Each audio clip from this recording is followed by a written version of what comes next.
On July 30th, 1942, a German U-boat torpedoed a passenger ship carrying 404 people just 45 miles off the Louisiana coast. Within minutes, a small wooden patrol boat that had never fought a submarine in its life fired back. The Navy said it was impossible. They relieved the captain of duty, humiliated him, and sent him to submarine warfare school. For 59 years, they insisted he'd failed. But in 2001, deep-sea explorers found something 5,000 feet beneath the Gulf of Mexico that changed everything. The U-boat wasn't just damaged, it had been split in half. And the captain they'd punished? He'd been right all along. This is the story of how World War II came to America's doorstep, how a disgraced officer became a hero 7 decades too late, and how the only German submarine ever sunk in the Gulf of Mexico became one of history's most stubborn mysteries. If you love untold war stories that rewrite history, hit that like button and subscribe, because we're about to dive deep. Let me start with something most Americans don't know. In 1942, while everyone was focused on Pearl Harbor and Europe, German U-boats were hunting just miles off American beaches, not in some distant ocean, right here, off Florida, off Louisiana, off Texas. They called it Operation Drumbeat. The Germans had a different name for it. They called it the American Shooting Season.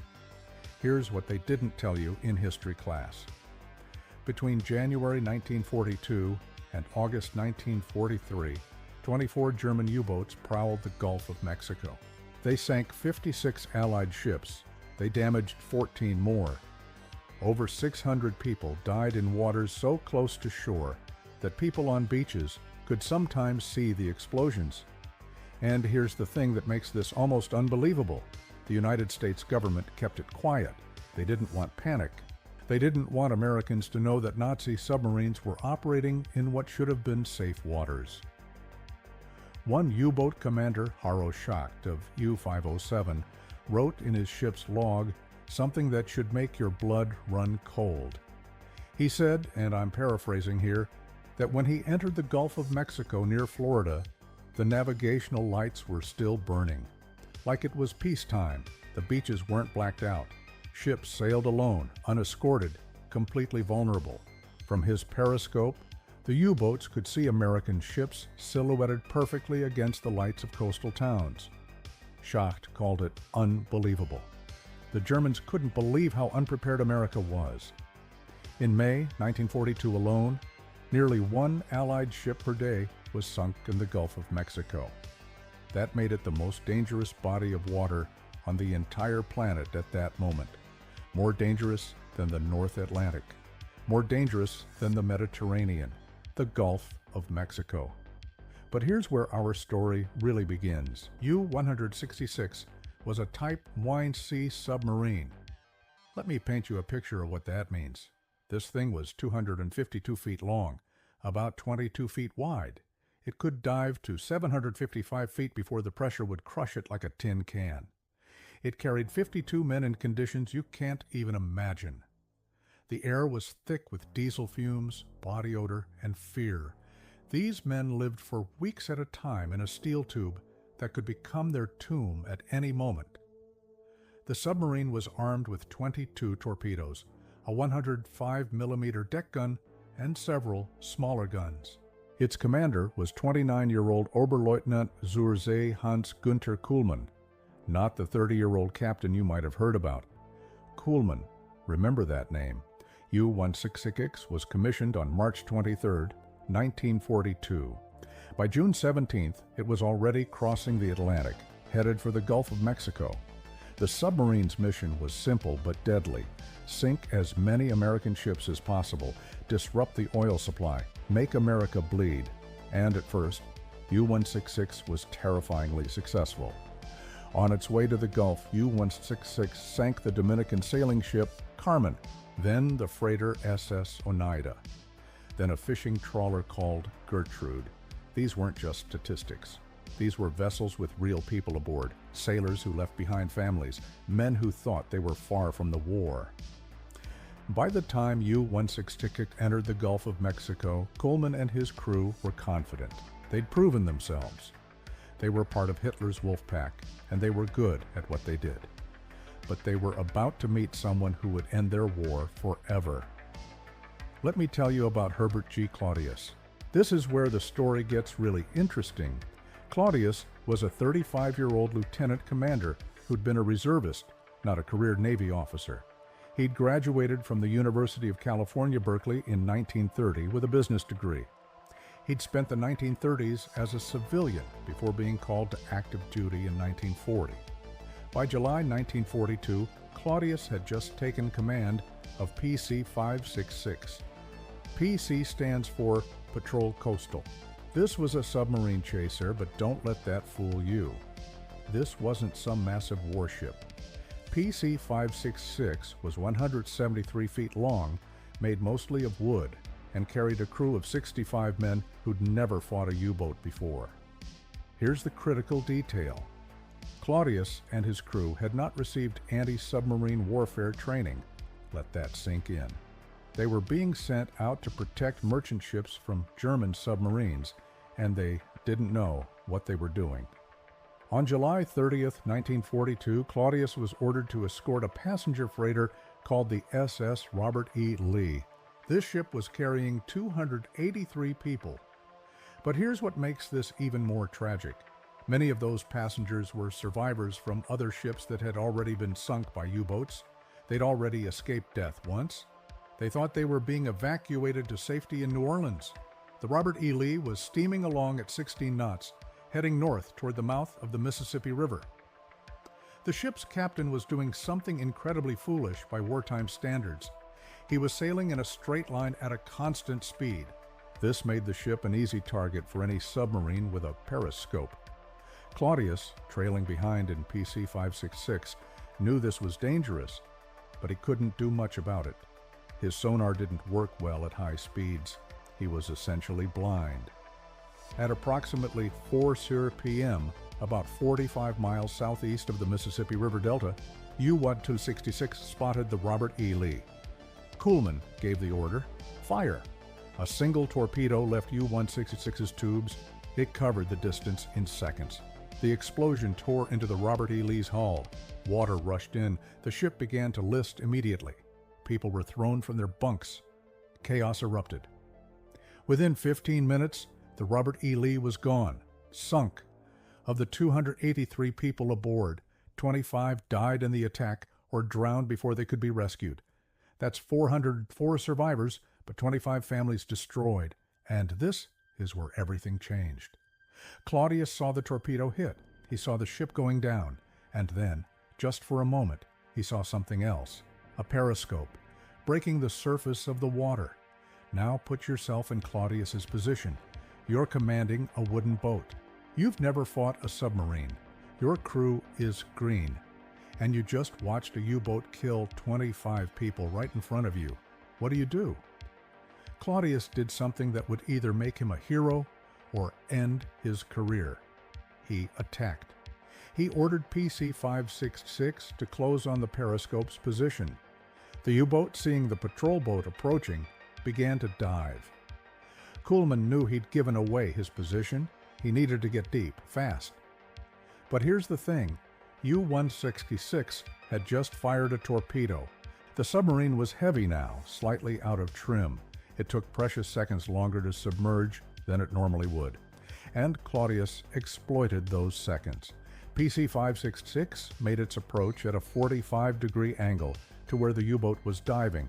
This wasn't luck. This was tactical thinking. By approaching from an angle, Claudius made sure the submarine couldn't see them in its periscope. The angle put PC-566 in U-166's blind spot. As PC-566 passed over where they estimated the submarine would be, Claudius gave the order. Drop depth charges. Now let me explain what a depth charge actually does. It's not like in the movies where there's one big explosion and the submarine just blows up. A depth charge is a barrel filled with explosives set to detonate at a specific depth. When it goes off, it creates a massive shock wave in the water. The idea is that this shock wave will crack the submarine's pressure hull, and once that happens, the ocean does the rest. PC-566 dropped its first charge set to explode at 250 feet. Then, 6 seconds later, they rolled another charge from the starboard rack set at 100 feet, then another at 150 feet. The crew waited. Depth charges take time to sink, time to reach their detonation depth. During those seconds, no one on PC-566 knew if they'd hit anything. Then the ocean erupted. The first charge detonated behind the diving U-boat, out of range. But either the 100-foot or the 150-foot charge was perfectly placed. It exploded just as U-166 was descending through that exact depth. The shockwave slammed into the submarine's hull. Inside U-166, the crew felt it. The lights flickered, pipes burst, water started coming in, but the submarine held together, damaged, but still functional. Kuhlman had to make a decision: surface and fight, or run deep and try to escape. He chose to run. U-166 changed course, heading north, trying to get away from the patrol boat that was hunting it. For 10 minutes, Kuhlman thought they might make it. The submarine was hurt, but it was still moving. Then PC-566 found them again. Claudius had been tracking the oil slick that U-166 was now trailing. His sonar operators were listening. And when they picked up the submarine's engines again, Claudius knew exactly what to do. He ordered a second attack. This time, PC-566 came in from a different angle. More depth charges went over the side. These were set at different depths. The crew was learning, adapting, getting better at killing submarines. The charges sank, detonated, and this time, something catastrophic happened. One of the depth charges landed directly on U-166's forward deck, right above where the spare torpedoes were stored. When that charge exploded, it breached the submarine's hull, and then it triggered the torpedoes. Imagine what that must have been like inside U-166. A depth charge explosion is already devastating. But when your own torpedoes start detonating inside your submarine, there's no escape. The bow section simply disintegrated, torn clean off the main hull. U-166 was at about 230 meters, near its crushed depth. With the bow gone, the pressure hull compromised. Water rushed in like a freight train. The submarine broke into two main sections and began the long fall to the bottom of the Gulf of Mexico. All 52 men aboard died instantly or in the terrible moments that followed. Hans-Günther Kuhlmann, his officers, the engine room crew, the torpedo men, every single one of them. They fell through the darkness, 5,000 feet down, more than a mile, into the cold, lightless depths where their steel tomb would rest for almost 60 years. On the surface, Claudius saw a massive oil slick bubble up, then debris. Pieces of the submarine. He knew they'd killed it. PC-566 broke off the attack. They had survivors from the Robert E. Lee to rescue. 404 people were in the water, clinging to lifeboats and debris. Claudius and his crew spent the next hours pulling them from the ocean. When PC-566 returned to port, towing lifeboats full of survivors, Claudius filed his report. He stated clearly that he believed PC-566 had sunk a German U-boat. He described the attack, the depth charges, the oil slick, the debris. The Navy didn't believe him. Let me tell you why this is one of the most frustrating moments in this entire story. The Navy brass looked at Claudius's report and essentially said, "No way." Here was their reasoning. First, Claudius and his crew hadn't been trained in anti-submarine warfare. How could untrained sailors possibly sink a U-boat on their first try? Second, the tactics Claudius described were criticized. The Navy said his depth charges were set too deep, that he'd approached wrong, that he couldn't possibly have succeeded. And then something happened that sealed Claudius's fate. On August 1st, 1942, just 2 days after the Robert E. Lee sinking, a U.S. Coast Guard Grumman J4F-1 Widgeon aircraft spotted a U-boat about 100 miles off the coast of Houma, Louisiana. The aircraft attacked. The crew reported hitting the submarine and seeing a large oil slick. The Navy put 2 and 2 together and got 5. They decided that the Coast Guard aircraft had sunk U-166, that the submarine Claudius claimed to have killed had actually escaped, that the oil slick he saw was just a damage leak, not a kill. Herbert G. Claudius was removed from command of PC-566.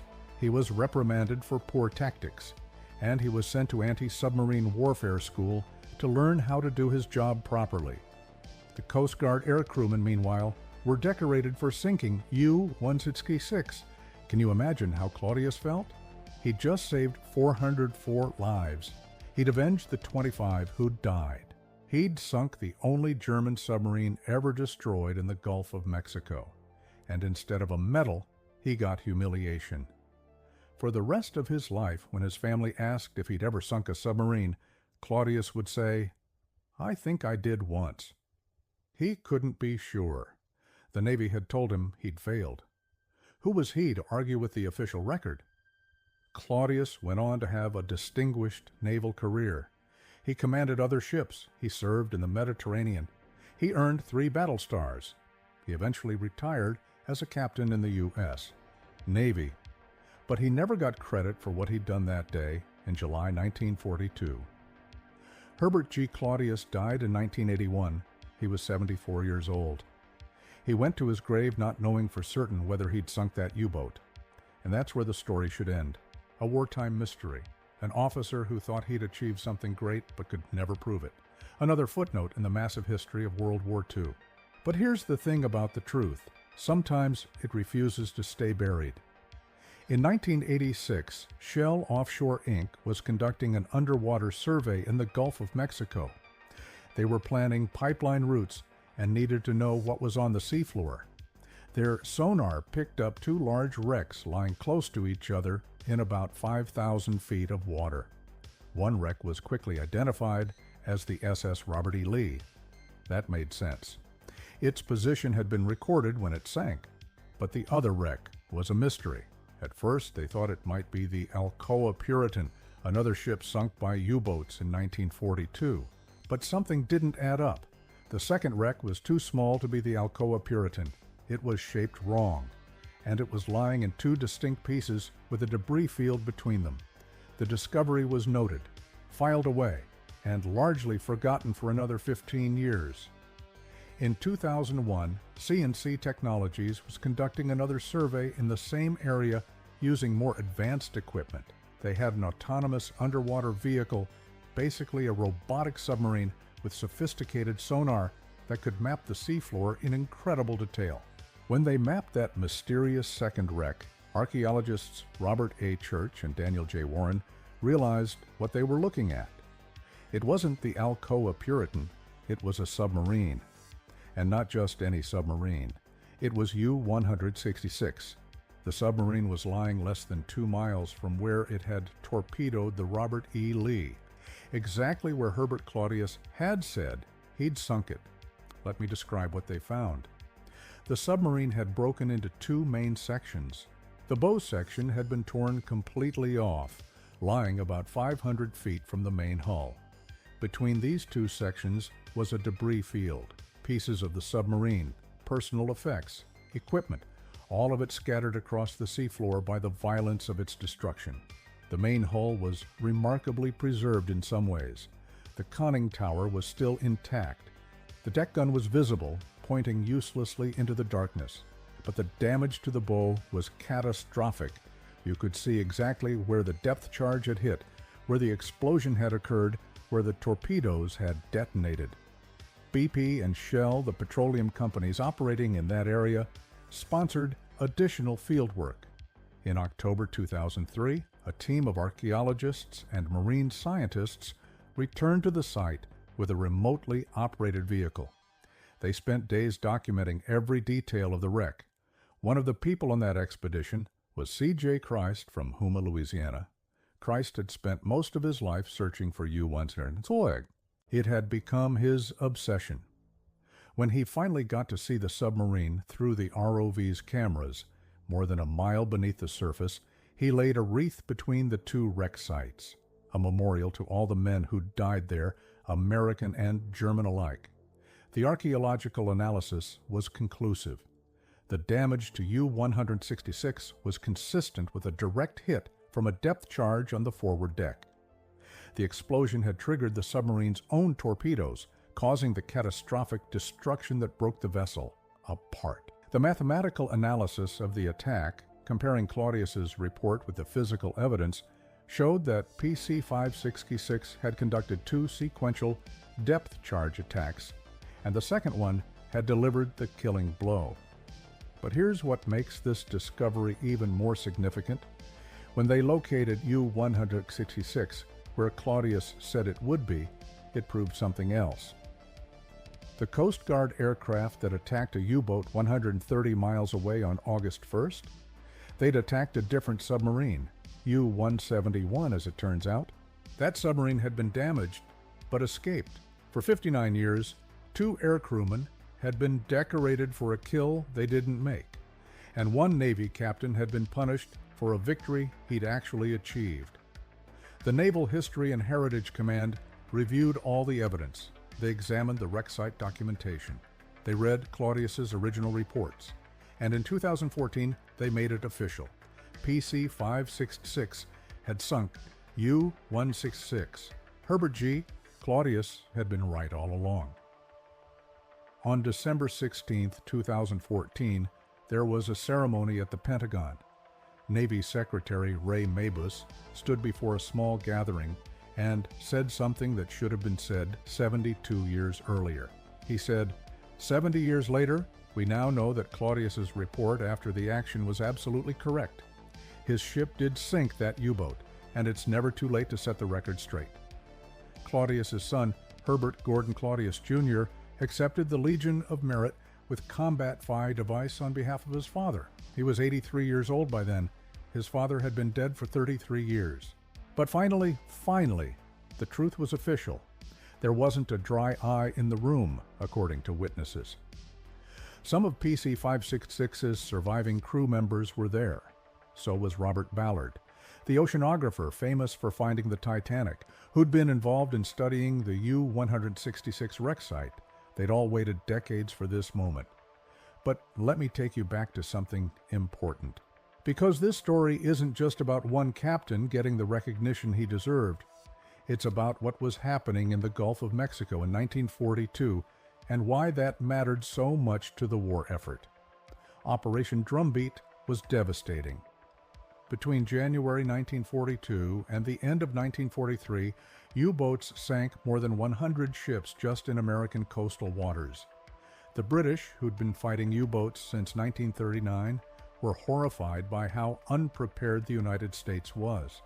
British intelligence officers later said it was inconceivable that America could be so caught off guard. The British had warned them. They'd shared intelligence about U-boats heading toward American waters. But the U.S. Navy didn't have the escorts, didn't have the training, didn't have the coastal blackouts, and most critically, didn't have the convoy system that the British had learned through painful experience was essential. Ships were sailing alone, in straight lines, at predictable speeds, with their positions broadcast by coastal lights that made them perfect silhouettes. Some ships were even sunk in daylight, while people watched from beaches. The Germans couldn't believe their luck. U-boat commanders called it the second happy time, after the first happy time attacking British shipping in 1940-41. This was even better. American ships were sitting ducks. In the Gulf of Mexico specifically, the situation was even worse. There were no naval escorts, no air patrols, no defensive measures at all for the first few months. The Gulf Sea frontier, the naval command responsible for the area, had almost no resources. The first organized convoy in the Gulf didn't sail until mid-May 1942, months after the U-boats had arrived. By that time, dozens of ships had already been sunk, tankers carrying oil, freighters carrying supplies, passenger ships carrying civilians. The loss of life was substantial, but the loss of resources was what really hurt the war effort. Every tanker sunk meant thousands of barrels of oil that never reached Europe. Every freighter sunk meant tons of supplies that never got to American forces. The British estimated that the U-boat campaign against American coastal shipping in 1942 was a greater strategic setback than Pearl Harbor. Think about that. More significant than Pearl Harbor, not in terms of immediate deaths or dramatic impact, but in terms of the actual damage done to the Allied war effort. And the American government kept it quiet. They didn't want panic. They didn't want Americans to feel vulnerable, so they minimized the reports. They kept the sinkings out of the newspapers as much as possible. They pretended it wasn't happening. This was why Claudius's victory mattered so much. U-166 was the only German submarine sunk in the Gulf of Mexico during the entire war. Out of 24 U-boats that operated there, only one was destroyed. And it was destroyed by a green crew on a wooden boat who'd never fought a submarine before. That should have been a propaganda victory. It should have been used to boost morale, to show Americans that the Navy could protect them. Instead, it was buried under skepticism and official disbelief. The turning point in the Gulf came in mid-1942 when America finally implemented proper convoy systems. Ships started sailing in groups, protected by escort vessels and air cover. The coastal blackouts were enforced. The Civil Air Patrol, civilian volunteer pilots, began flying anti-submarine patrols. By August 1942, the American shooting season was effectively over. The U-boats had to work much harder for their kills. Many of them withdrew to other hunting grounds. The Type 7 U-boats, which were smaller and had less range, were pulled out entirely and sent back to mid-Atlantic operations. U-166 and U-171 were the last two German submarines to operate deep in the Gulf, in the area near the Mississippi Delta. After they left in July 1942, no other U-boat penetrated that far into the Gulf for the rest of the war. Some U-boats returned to the Gulf in 1943, but in much smaller numbers and with far less success. Between March and December 1943, they only sank 4 Allied ships total. The defenses had improved too much. The element of surprise was gone. Now let me tell you about the men who died on U-166, because they deserve to be remembered too, even though they were the enemy. Hans Günther Kuhlmann was 29 years old when he died.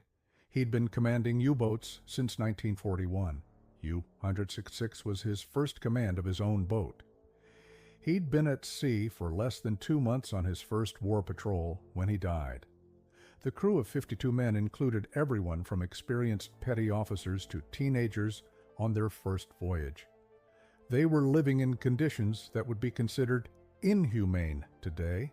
The interior of a Type Y&C U-boat was cramped beyond belief. Men slept in shifts in bunks that were stacked 3 high. The air was thick with diesel fumes, humidity, and the smell of 52 men who couldn't bathe. They ate canned food and whatever supplies they could carry. Fresh food ran out within days of leaving port. By the end of a long patrol, they'd be eating moldy bread and food that was barely edible. The psychological strain was immense. You're in a steel tube underwater, knowing that at any moment a depth charge could crack your hull and the ocean would crush you like an insect.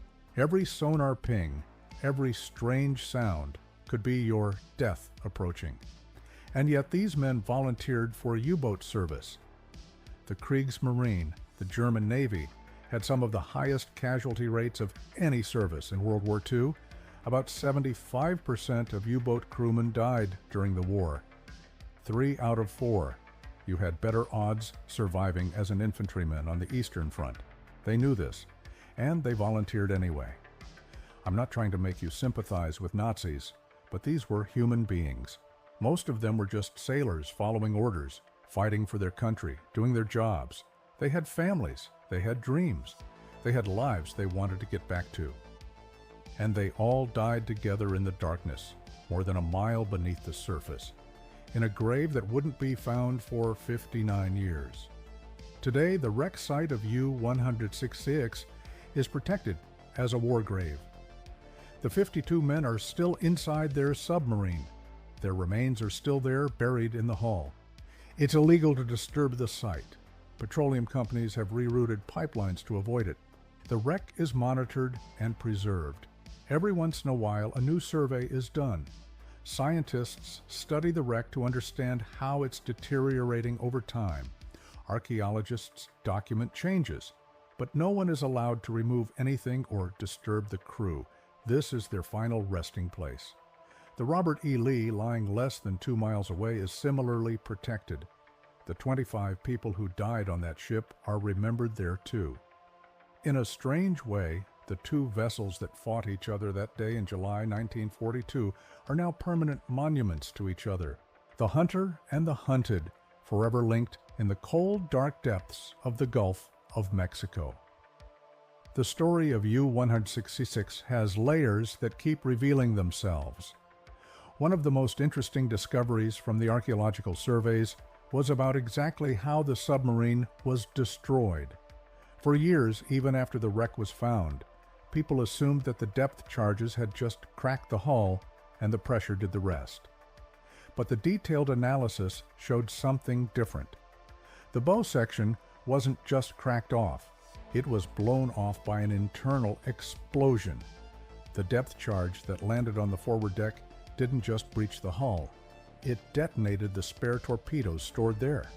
This is one of the only confirmed cases in naval history where a submarine was destroyed by a direct contact hit from a depth charge that then triggered the submarine's own weapons.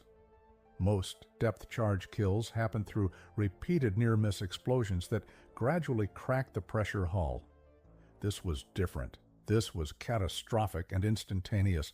The crew of U-166 probably never knew what hit them. One moment they were running, damaged but functional. The next moment, their own torpedoes were exploding inside the submarine. There was no time to react, no time to escape, no time to even understand what was happening. In some ways, that's a mercy. The alternative, slowly sinking while water rushed in and the pressure increased, watching your friends die around you, knowing you were trapped, that would have been worse. This also vindicated another aspect of Claudius's report. He'd said in his original filing that the explosion he saw was much larger than a typical depth charge hit. He described a massive disturbance on the surface, far beyond what you'd expect from just the depth charges themselves. The Navy had questioned this detail, suggesting he was exaggerating. He wasn't exaggerating. What he saw was a submarine's torpedo magazine detonating underwater. That created a blast wave that reached all the way to the surface, even from several hundred feet down. Every detail of Claudius's report, when examined against the physical evidence, turned out to be accurate. The man had been an untrained submarine hunter, attacking his first U-boat, and he'd filed a report that was forensically precise. This raises an interesting question. How did an untrained crew manage to sink a U-boat on their first try when veteran sub-hunters sometimes failed multiple times? The answer is part skill, part luck, and part the specific circumstances of that engagement. First, Claudius made a smart tactical decision by approaching from an angle that put PC-566 outside the U-boat's periscope view. That prevented Kuhlman from tracking the patrol boat's approach and taking evasive action. Second, U-166 was already compromised. The submarine had just fired a torpedo and was heavier than normal, making it slower to dive. It was also leaking oil from the first depth charge attack, which made it easier to track. Third, Claudius was aggressive. He didn't make just one attack run. When he saw the oil slick after the first attack, he tracked the submarine and attacked again. Persistence matters in submarine warfare. Fourth, and this is the luck part, one of those depth charges in the second attack happened to land in exactly the right place at exactly the right time. It's like winning a terrible lottery. The odds of a depth charge landing directly on a submarine's deck are extremely low, but it happened.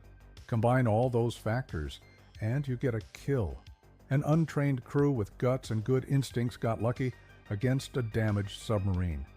It shouldn't have worked, but it did. The irony is that if Claudius had been through formal anti-submarine training, he might have been more cautious. He might have stuck to doctrine instead of trusting his instincts. His inexperience, in a weird way, might have helped him. He didn't know enough to second-guess himself. After the war, submarine warfare experts studied the U-166 case. It became a teaching example. Not because it was typical, it wasn't, but because it showed what was possible. It showed that even small patrol boats with untrained crews could be effective if they were aggressive and smart. PC-566 went on to serve in the Mediterranean after Claudius was removed from command. The ship earned 3 battle stars for its service.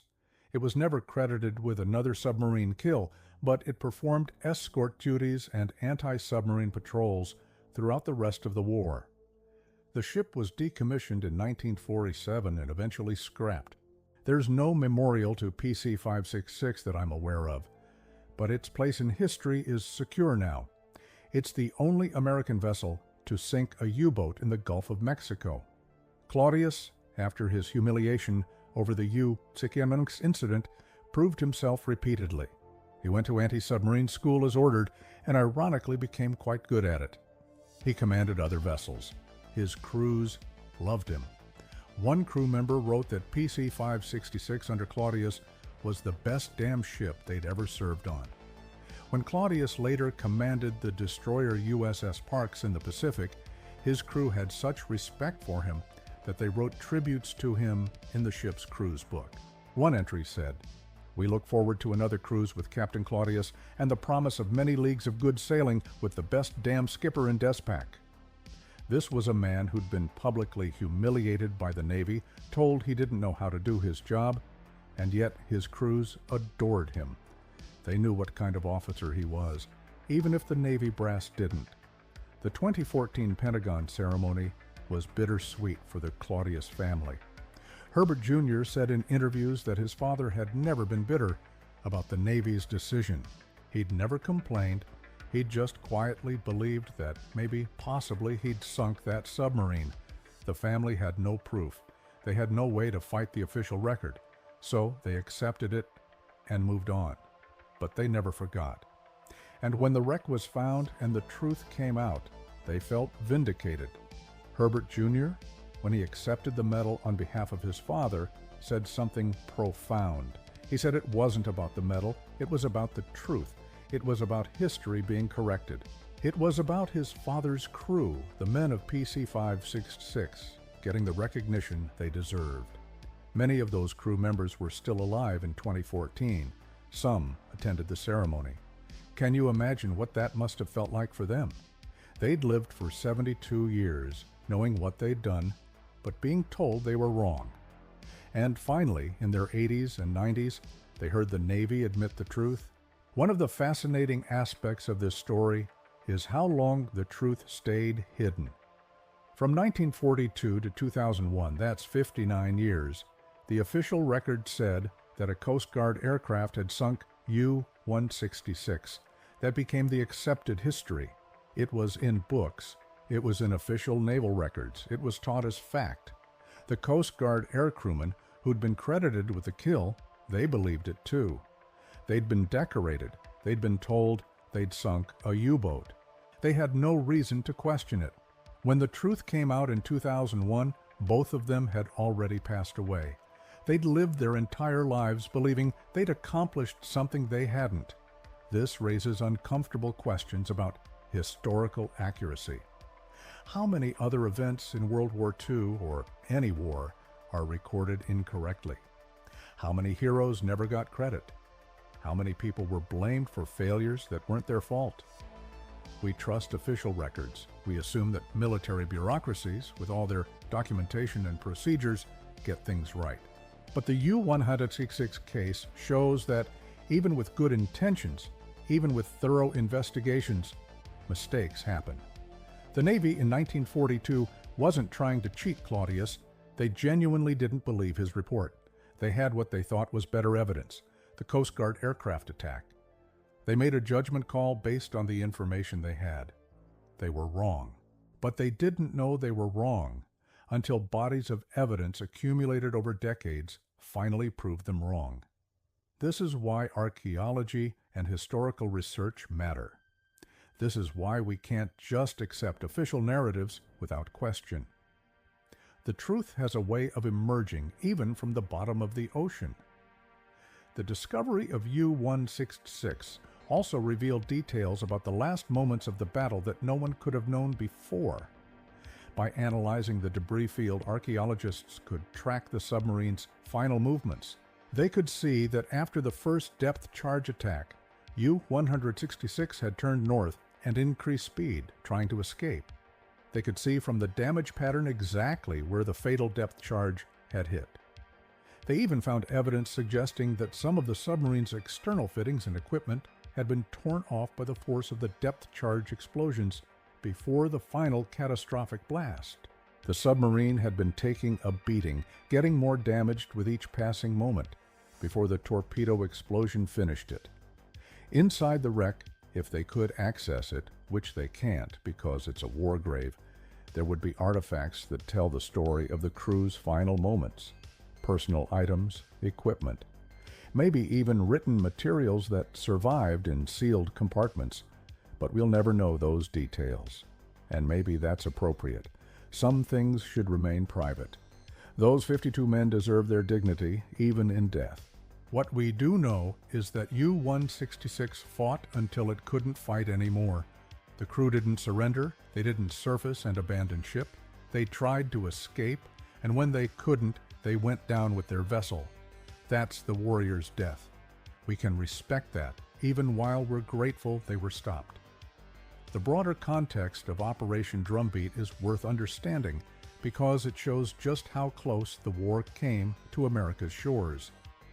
Most Americans think of World War II as something that happened over there in Europe and in the Pacific, far from home. But for several months in 1942, the war was right here.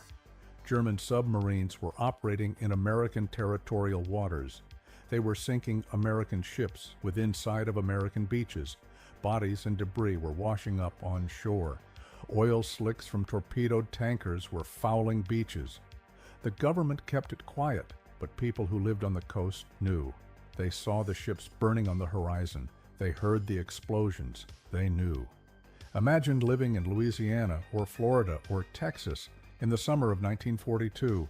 You're walking on the beach and you see an oil tanker burning offshore. You know there are men dying on that ship. You know there's nothing you can do. You know there's a German submarine out there under the water that just killed Americans and is going to do it again. That's terrifying. That's the war coming home in a very real way. The U-boat campaign in the Gulf forced changes. Blackouts were implemented. Ships started sailing in convoys. Air patrols increased. Naval resources were diverted to coastal defense. These measures worked eventually, but they took time to put in place. In the meantime, ships kept sinking, men kept dying, and every sinking was a small victory for Germany, a small setback for the Allies. The strategic importance of the Gulf of Mexico in 1942 can't be overstated. This region was producing a huge percentage of America's oil. Refineries in Texas and Louisiana were working around the clock. Tankers were constantly moving petroleum products from Gulf ports to the East Coast and from there to Europe. Every tanker sunk meant that oil never reached its destination. It meant planes that couldn't fly, trucks that couldn't move, ships that couldn't sail. War is logistics, and the U-boats were strangling Allied logistics. This is why the Germans called it the Second Happy Time. They were achieving strategic objectives. They were disrupting the enemy's ability to wage war. They were forcing the Americans to divert resources to defensive measures instead of offensive operations. If Operation Drumbeat had continued at its early intensity, if the U.S. hadn't gotten its convoy system working, the impact on the war effort could have been severe. Britain was dependent on American oil. The Soviet Union was receiving supplies through the southern route that came through the Gulf.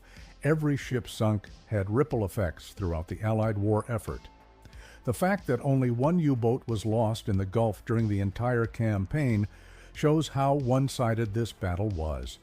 24 U-boats, 56 Allied ships sunk, dozens more damaged, hundreds of lives lost, and only one U-boat destroyed.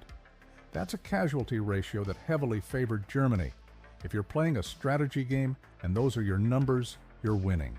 The Allies eventually turned the tide, not by sinking U-boats in the Gulf, but by making the Gulf too dangerous for U-boats to operate effectively. The convoy system, air patrols, better sonar, more escorts, all of these things together made it not worth the risk for German submarines to penetrate so far into American waters. The U-boats withdrew, not because they'd been defeated in battle, but because the targets became too hard to reach. That's a victory of sorts, but it's not the kind of dramatic victory that makes for good stories. Except for U-166, that was a dramatic victory. A small patrol boat taking on a submarine and winning. That's the David and Goliath story. That's the story that should have been told in 1942 to boost morale. Instead, it waited 72 years to be told properly. The legacy of U-166 lives on in multiple ways. The wreck site itself is a memorial, protected and preserved. The story has been documented in museums, including the National World War II Museum in New Orleans, which has an extensive exhibit about the U-boat campaign in the Gulf. The Regional Military Museum in Houma, Louisiana, where C.J. Christ worked for so many years, has displays about U-166 and the search to find it. Christ's decades-long quest to locate the submarine is its own remarkable story of obsession and dedication. The story has been featured in documentaries. National Geographic did a special on it. Various military history publications have covered it. It's become one of those stories that people in naval history circles know about and reference, but most Americans still don't know it happened. Ask the average person if German U-boats operated in the Gulf of Mexico during World War II, and they'll probably say no. Ask them if any were sunk there, and they definitely won't know. This is the forgotten front of World War II, the secret war that was kept secret so well that it's still secret in the public consciousness, even though it's been declassified for decades. That needs to change. This story deserves to be known. The men who died on both sides deserve to be remembered. Herbert Claudius deserves to be remembered as the man who sank the ghost U-boat. Because that's what U-166 became, a ghost. A phantom submarine that supposedly wasn't there, that supposedly escaped, that supposedly was sunk by someone else somewhere else. A story that was officially wrong for 6 decades. The truth turned it from a ghost into a documented historical fact. The wreckage on the seafloor is physical proof that Claudius was right.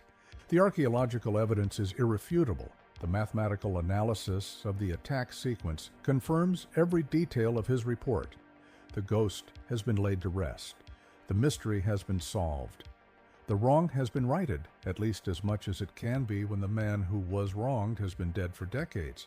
But here's what remains: the lessons, the story, the reminder that the truth matters, even when it takes 60 years to emerge.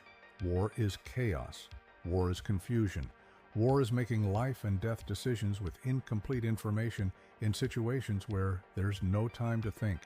We ask people to do impossible things, and then we judge them based on outcomes we can't predict. Claudius did everything right. His tactics worked. His crew performed brilliantly. He achieved a victory against long odds, and he was punished for it because the Navy made a wrong call based on incomplete information. That's tragic. But it's also human. Mistakes happen. What matters is whether we're willing to admit them and correct them. The Navy did that in 2014. Better late than never. They admitted the mistake. They corrected the record. They honored the man who deserved to be honored. That takes courage too. Institutional courage. The courage to say, we got this wrong, we're sorry, and we're making it right. So, what are the broader implications of this story? What does it tell us beyond the specific details of one submarine, one patrol boat, one battle? It tells us that history is written by humans and humans make mistakes. It tells us that official records can be wrong. It tells us that sometimes the people who are right are the ones who aren't believed. It tells us that physical evidence, archaeological evidence, scientific evidence, these things can reveal truths that were hidden or denied or simply unknown. It tells us that the warriors on both sides of a conflict are human beings with lives and families and dreams, and they all deserve to be remembered, even the ones we fought against.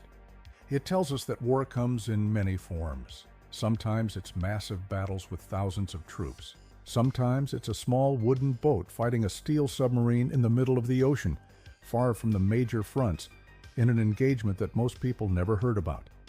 It tells us that heroism can be found in unexpected places. An untrained crew doing the impossible. A captain standing his ground even when he's not believed. An archaeologist spending decades searching for a wreck because the truth matters. And it tells us that some stories take time to tell properly. This story needed technology that didn't exist in 1942. It needed sonar that could map the deep sea floor. It needed ROVs that could dive to 5,000 feet. It needed people willing to look at the evidence and challenge the official narrative. All of that came together finally in 2001 and 2014, and now we know the truth. The Ghost U-boat isn't a ghost anymore. It's U-166, commanded by Hans-Günther Kuhlmann, sunk by PC-566 under the command of Herbert G. Claudius on July 30th, 1942, at approximately 4 p.m., 45 miles southeast of the Mississippi River Delta. 52 German sailors died. 25 American civilians died. 404 survivors were rescued. One untrained patrol boat crew became submarine hunters and succeeded on their first try. One captain was vindicated 7 decades too late. And now, more than a mile beneath the surface of the Gulf of Mexico, 2 wrecks lie in the darkness.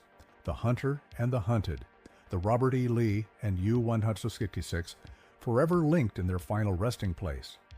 They're monuments now, monuments to the men who died there, monuments to a forgotten chapter of World War II, monuments to the fact that the war came closer to home than most Americans realize.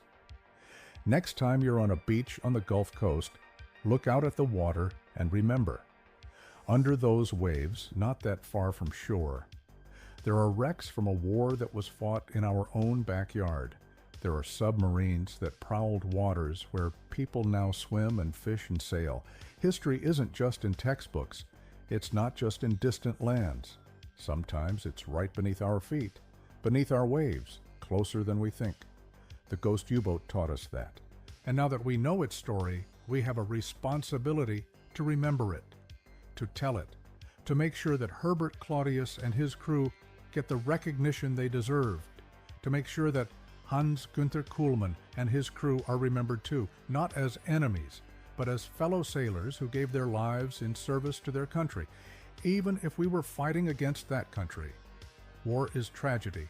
Even victories are tragedies when you count the cost in human lives. But sometimes, decades later, we can at least get the history right. We can at least honor the people who deserve to be honored.